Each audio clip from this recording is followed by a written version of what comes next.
Hola, soy Melissa de MasterChef México, esto es Secretos de Cocina y en este secreto de cocina les voy a enseñar cómo limpiar la licuadora fácil y rápido.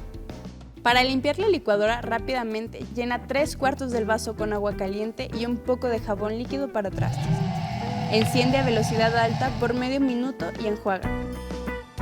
Esta acción es muy práctica para remover cualquier resto de comida. Pon en práctica este consejo y no olvides seguirnos en nuestras redes sociales.